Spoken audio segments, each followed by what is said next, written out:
Hello everyone, I am सुगम। Welcome back. तो कैसे हो आप सब? आई होप आप सब अच्छे होंगे। स्वागत है आप सभी का आपके अपने एसपी स्टडी यूट्यूब चैनल पर।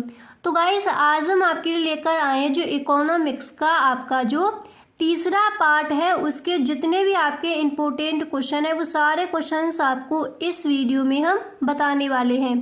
तो आप वीडियो एंड तक देखें, वीडियो को आप बिल्कुल भी स्किप ना करें, ठीक है। तो यहाँ पर देखिए, जो आपका तीसरा पार्ट है उत्पादन तथा लागत, उसके जितने भी आपके महत्वपूर्ण क्वेश्चन है वो इस वीडियो में हम आपको बताने वाले हैं। तो सबसे पहला प्रश्न मैंने अतिलक उत्तरीय प्रश्न में रखा है कि उत्पादन की स्थिर लागत से क्या तात्पर्य होता है, ठीक है। तो जब आप इस प्रश्न का आंसर दोगे तो इस प्रश्न का आंसर आपको इस तरह से लिखना है। पहले आप हेडिंग डालोगे उत्पादन की स्थिर लागत, और फिर आप इसमें लिखोगे कि स्थिर लागत वह लागत है जिसकी कुल राशि अल्पकाल में उत्पादन की मात्रा में परिवर्तन होने पर भी पूर्णतः अपरिवर्तित रहती है, ठीक है।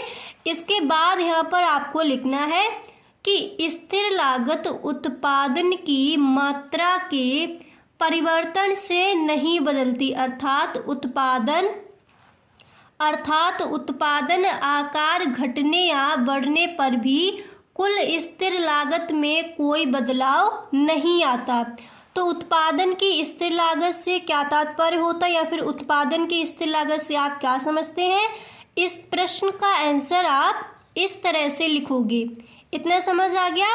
अब इसके बाद देखिए, जो आपका अगला प्रश्न है वो मैंने यहाँ पर लिया है।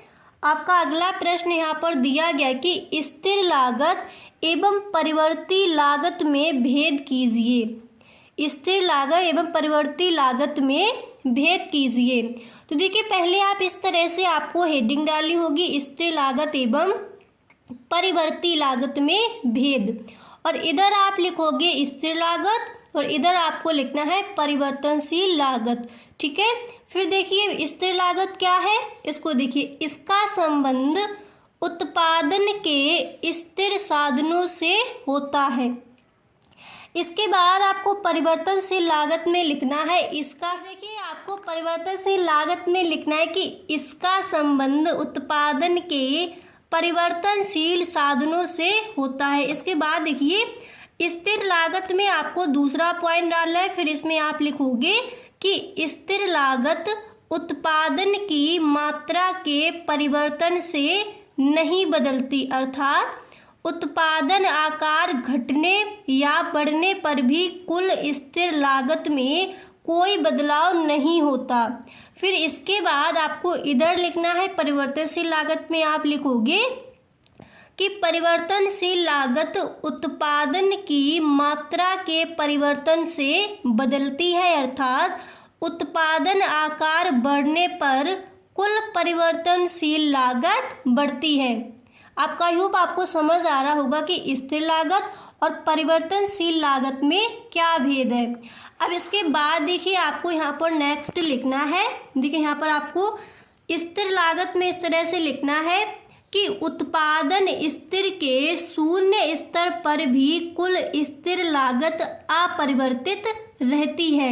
उसके बाद आपको परिवर्तनशील लागत में लिखना तथा उत्पादन आकार घटने पर यह घटती है। शून्य उत्पादन स्तर पर कुल परिवर्तनशील लागतें भी शून्य हो जाती हैं, ठीक है। इसके बाद देखिए, आपको स्थिर लागत में लिखना है कि रेखीय रूप में TFC वक्र एक्स अक्ष के समांतर होता है। इसके बाद आप परिवर्तनशील लागत में लिखोगे कि रेखीय रूप में TBC वक्र उल्टा एस आकृति का होता है, ओके। अब इसके बाद देखिए, जो आपका अगला प्रश्न है अतिलक उत्तरीय प्रश्न में, वो मैंने यहाँ पर लिया है कि एक आगत का सीमांत उत्पाद क्या होता है, ठीक है। जो आपका तीसरा चैप्टर है उस चैप्टर से आपको इस प्रश्न को भी तैयार कर लेना है इस बार के बोर्ड एग्जाम के लिए, ठीक है। देखिए, जितने भी चैप्टर हैं सारे चैप्टर्स के आपको हम जितने भी आपके इम्पोर्टेंट क्वेश्चन है वो हर रोज आपको बताते रहेंगे। तो अगर आप चैनल पर पहली बार आए हो तो चैनल को सब्सक्राइब कर लेना, बेल आइकन को भी प्रेस कर देना ताकि वीडियो की जो भी नोटिफिकेशन हो सबसे पहले आपके पास पहुंचे। तो प्रश्न यहाँ पर दिया गया है कि एक आगत का सीमांत उत्पाद क्या होता है। ठीक है, बोर्ड एग्जाम में कई बार ये क्वेश्चन आस्क किया गया है। तो इस प्रश्न का आंसर आप इस तरह से लिखोगे कि उत्पादन की अन्य आगतों को स्थिर रखते हुए एक परिवर्तनशील आगत की एक अतिरिक्त इकाई का प्रयोग करने पर कुल उत्पाद में जो वृद्धि होती है उसे सीमांत उत्पाद कहते हैं। समझ आएगा सीमांत उत्पाद क्या है? उत्पादन की अन्य आगतों को स्थिर रखते हुए एक परिवर्तनशील आगत की एक अतिरिक्त इकाई का प्रयोग करने पर कुल उत्पाद में जो वृद्धि होती है उसे सीमांत उत्पाद कहते हैं।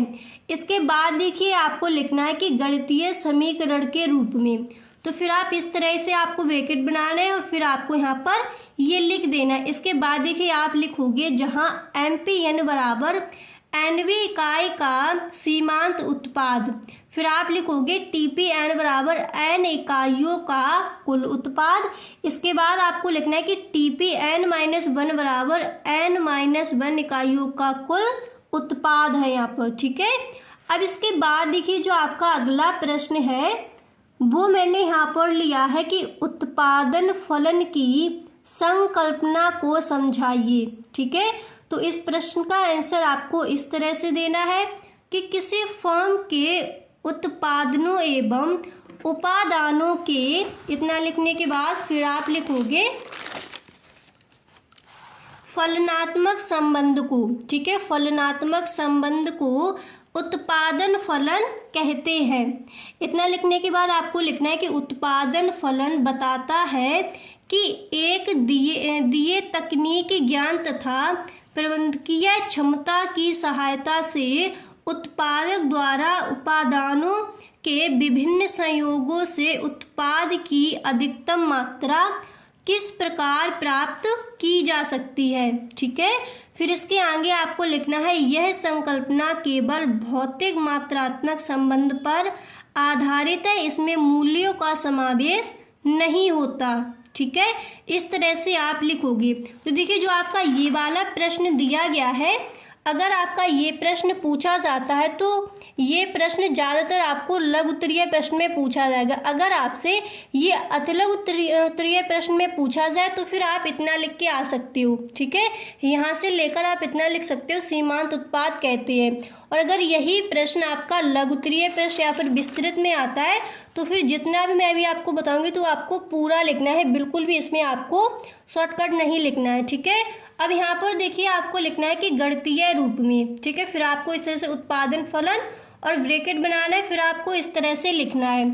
इसके बाद आप लिखोगे जहाँ QX बराबर X वस्तु का भौतिक उत्पादन है। ठीक है, और ABCD उत्पत्ति के विभिन्न साधन हैं। ठीक है, अब इसके बाद देखिए आप लिखोगे जो आपके अर्थशास्त्री हैं वाटसन के अनुसार, यानी वाटसन ने इसकी परिभाषा को किस तरह समझाया है। ठीक है, तो फिर आप लिखोगे वाटसन के अनुसार तो इन्होंने कहा है कि एक फर्म के भौतिक उत्पादन और उत्पादन के भौतिक साधनों के संबंध को उत्पादन फलन। ओके, ये प्रश्न समझ आ गया, उत्पादन फलन कहा जाता है। इसके बाद देखिए जो आपका नेक्स्ट प्रश्न है वो आपको ये तैयार कर लेना है इस बार के बोर्ड एग्जाम में। तो प्रश्न आपका यहाँ पर दिया गया है कि अवसर लागत का अर्थ लिखिए। ठीक है, अवसर लागत का अर्थ लिखिए। तो इस तरह से आप हेडिंग डालोगे अवसर लागत, फिर आप लिखोगे वस्तु X की एक, ठीक है, वस्तु X की एक इकाई की अवसर लागत वस्तु Y की त्यागी गई मात्रा के बराबर है। ठीक है, तो अवसर लागत की परिभाषा आपको इस तरह से लिखनी है। इसके बाद देखिए जो आपका नेक्स्ट प्रश्न है वो मैंने यहाँ पर लिया है। अब इसके बाद देखिए जो आपका नेक्स्ट प्रश्न है वो मैंने यहाँ पर लिया है कि बाह्य बचतें क्या हैं। ठीक है, तो देखिए इस तरह से पहले आपको हेडिंग डाली है बाह्य बचतें, फिर इसमें आप लिखोगे कि बाह्य बचतें वे लाभ व सुविधाएं हैं जो किसी विशेष, ठीक है, जो किसी विशेष उद्योग की सभी फर्मों को प्राप्त होती हैं। इसके बाद आपको लिखना है कि ये एक फर्म के निजी प्रयत्नों का परिणाम नहीं होती, बल्कि संपूर्ण उद्योग के उत्पादन में वृद्धि का परिणाम होती हैं। अब इसके बाद देखिए जो आपका नेक्स्ट प्रश्न है, देखिए ये प्रश्न कई बार पूछा भी जाता है, कई बार नहीं भी आता, तो इसको भी आपको देख लेना है, ठीक है। इसके बाद देखिए जो आपका अगला प्रश्न है वो आपको ये तैयार करना है कि अल्पकाल एवं दीर्घकाल में भेद कीजिए। ये प्रश्न कई बार बोर्ड एग्जाम में पूछा गया है, ठीक है। तो जब आप इस प्रश्न का आंसर दोगे तो सबसे पहले आप इस तरह से हेडिंग डालोगे अल्पकाल, फिर आप लिखोगे कि अल्पकाल में उत्पादन के साधन दो प्रकार के होते हैं। फिर आपको यहाँ पर फर्स्ट डाला है, फिर आपको लिखना है स्थिर लागत, दूसरा होता है परिवर्तनशील लागत। यहाँ पर देखिए आप ऐसे डालोगे कि स्थिर लागत, इसके बाद 2 नंबर आपको इधर लाइन में डालना है, फिर आप यहाँ पर लिखोगे परिवर्तनशील लागत, ठीक है। इसके बाद फिर आप एक लाइन छोड़ोगे, फिर इसके बाद आपको लिखना है कि स्थिर साधन वे साधन है जिनकी मात्रा में उत्पादन प्रक्रिया में परिवर्तन नहीं किया जा सकता, ठीक है। इसके बाद आपको लिखना है कि परिवर्तनशील साधन वे हैं जिनकी मात्रा में उत्पादन प्रक्रिया की आवश्यकता अनुसार परिवर्तन किया जा सकता है। अल्पकाल में फर्म अन्य साधनों को स्थिर रखते हुए केवल परिवर्तनशील साधन को बढ़ाकर उत्पादन स्तर में परिवर्तन करती हैं। संक्षेप में अल्पकाल में केवल परिवर्तनशील साधनों की मात्रा को घटाया बढ़ाया, देखिए इसके बाद आपको लिखना है घटाया बढ़ाया जा सकता है, ठीक है, घटाया बढ़ाया जा सकता है। स्थिर साधनों की मात्रा में कोई परिवर्तन नहीं किया जा सकता। फिर इसके बाद आपको यहाँ पर हेडिंग डालनी है दीर्घकाल, ठीक है।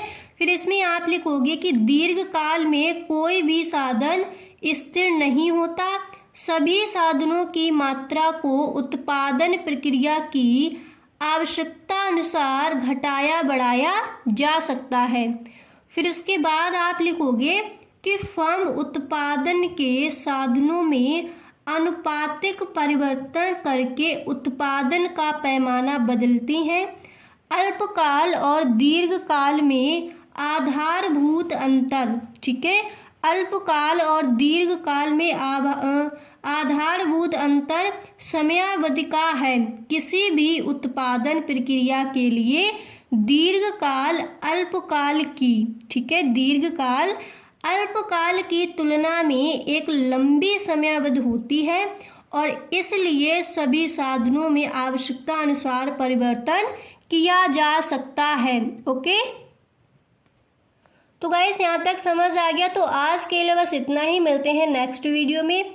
आई होप आपको वीडियो पसंद आया होगा गाइस। अगर आपको वीडियो पसंद आया है तो इस वीडियो को आप एक लाइक ज़रूर कर दें। गाइस अगर आपको वीडियो अच्छा नहीं लगा है, कुछ भी आपको वीडियो में समझ नहीं आया है, तो गाइस इस वीडियो को आप डिसलाइक भी कर सकते हो। Okay, thanks for watching.